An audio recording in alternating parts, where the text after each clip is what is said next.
We have resources in the air, helicopters and drones. We have surface assets on the water, and we have people on shorelines actively looking. I'd like to remind folks, if they live in the Dare, Tab, Seaford, or Poquoson area on the water, if they would go out to their property and search. Take a look at the shoreline, take a look at their garage, their back porch. The two people, if they were able to make it to shore, they might be hypothermic and they might have been able, but they may not be ambulatory. If they do make contact with these individuals, please call 911 dispatch as quickly as possible.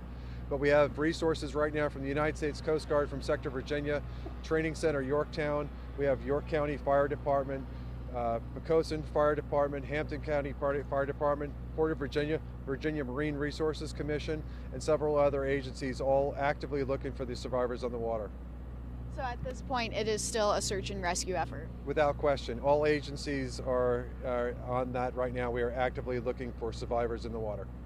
And there was a big time gap between when the 3 men left on the canoe and by the time responders were able to get out here, due to the fact that one person was hypothermic, everything else, how it unfolded. How has that impacted your search and rescue effort? Time is the most valuable commodity we have, so it has impacted the search. But again, all of the members, whether they're federal, state, or local, are out there actively searching for survivors. So the hope is that these 2 men are hopefully somewhere in a neighbor's yard or something. That is the hope, that they're on the water. If they're on the water, we'll hopefully be able to find them. Or if they did make it to shore and they're not ambulatory, we will be able to find them and be able to bring them to the hospital and get care. From the Coast Guard perspective, is there anything else you'd like to add about just how many resources are going into this? Again, we respond to these incidents as a community, all folks, through the Coast Guard, the state and local agencies, all of us together. We train together, we work together, and we really come together in situations like this. I will say this situation was compounded by the fact that neither of the 3 boaters were wearing personal flotation devices. They were not wearing life jackets. And just to put out there again, that it greatly enhances our chances of being able to bring you back home. The survivor is back.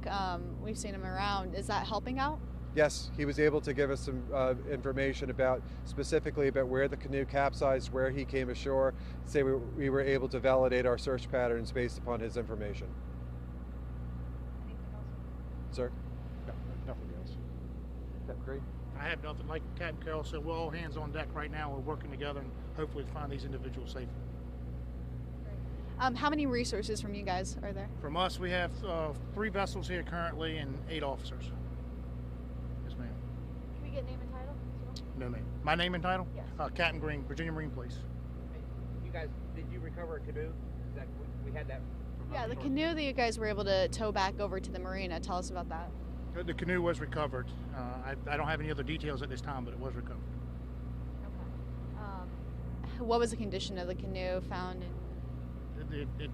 I haven't inspected it, but the integrity of the canoe looked like it was okay. And the fact that no life vests were worn, how big of an impact has that made in this search? It does have an impact. Obviously, if they're wearing personal flotation devices, it would greatly assist us.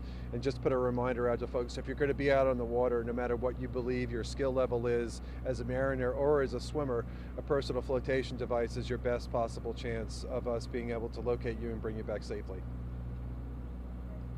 From the fire department perspective, is there anything else to add? We're going on hours and hours of the search. Yeah, I think that the key is we're continuing to search the area, both on the water, on land, and from the air. And it's a truly unified operation between all the entities. As Captain Carroll mentioned, the local, state, and the federal resources are here searching for these 2 individuals.